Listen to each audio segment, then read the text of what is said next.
In the past couple of years, I've used my fair share of mice trying to find a solution to what I think is a repetitive strain injury. I get constant discomfort in my forearm, along with aches in the joints of my fingers.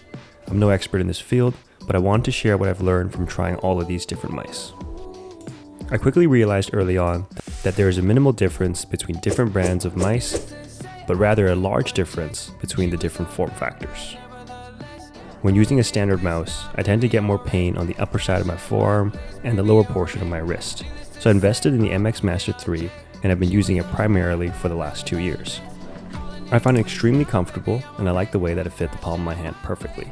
But while it is the most comfortable mouse that I've used, I found little to no improvement on the arm pain when compared to other cheaper regular mice, like my gaming mouse or this cheap Amazon one that I've used for a while too.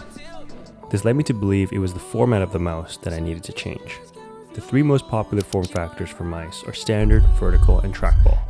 You often hear that the vertical mice is the first option for ergonomics. I've been using mine on and off for a couple years now and have found it quite helpful.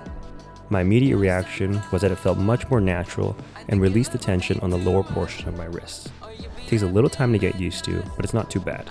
I did find it decreased the speed of which I can pan across the screen, but it does not affect the accuracy of the cursor. After using it for about a week, I felt that the inner forearm had more tension, with little to no improvement on the upper forearm along with the aches in my joints.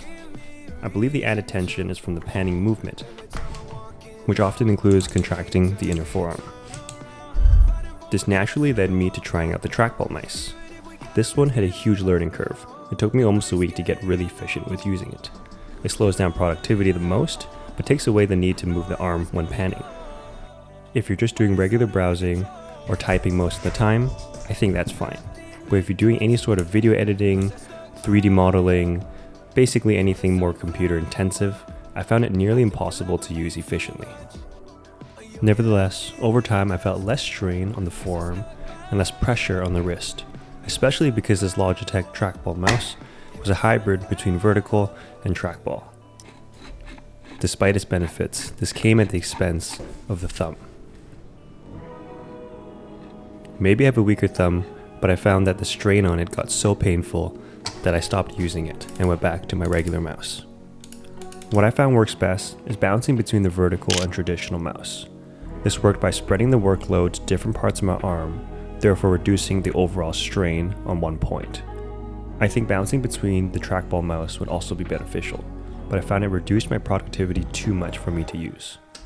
I would recommend buying a vertical and regular mouse to switch between, rather than investing into one only expensive one. Even then, none of these mouses fix my issue. The only thing I should be doing is rest. Let me know what your experience has been with different mice, and I hope this helped. Thanks for watching.